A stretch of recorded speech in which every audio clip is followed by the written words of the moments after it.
konuşmalarıyla devam edeceğiz. Bismillahirrahmanirrahim.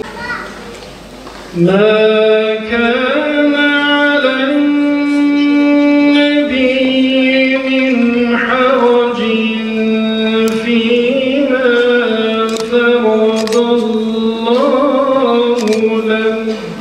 الذين يبلغون رسالات الله ويخشونه ولا يخشون. Ağrı İHA İnsani Yardım Derneği Başkanı Sayın Kerem Engin'i kürsüye davet ediyorum.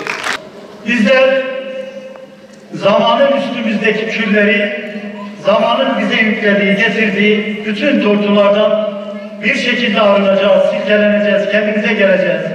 Çünkü yeryüzüne adalet ve hakkaniyet, merhamet ve hikmet gibi borçlarımız var. İnsanlığın bizden beklentileri var.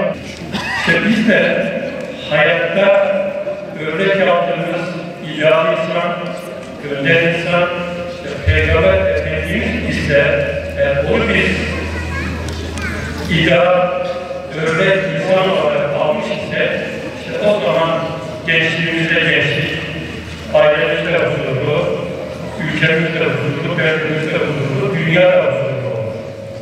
Yok eğer biz Peygamber'e referans almaktan, örnek insan almaktan alıkonmuşlar, zihnimiz ona değilse, emin olun ki ne arkadaşımızla huzur buluruz, ne gençlerimizle huzur buluruz, ne de ailemizle huzur buluruz. Vahyin gövdesinde bir hayatın sahipleri olarak şu hayatı tamamlayıp Allah'ın bizden beklediği, bize sorumluluk olarak yüklediği o mükellefiyetleri, o sorumlulukları tam olarak yapmak hepimize kolaylaşsın. Nikah yeryüzünde Adem oğullarının altına imza attıkları çok büyük bir vakit. Çok. O kadar büyük ki bu. Bizim anladığımız ve anlayabileceğimizin çok ötesinde bir şey.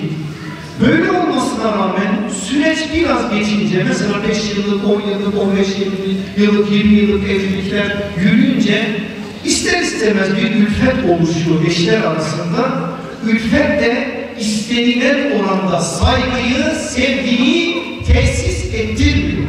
Ama biz vahyin bölgesinde bunu öğrendiğimizde, Allah Resulü sallallahu aleyhi ve sellemin o kutlu sedasının çerçevesinde meseleyi öğrendiğimizde ya 50 yıllık bir şekilde bu evliliği devam ettirsek, 60 yıl devam ettirsek, 70 yıl devam ettirsek fark eden hiçbir şey yok.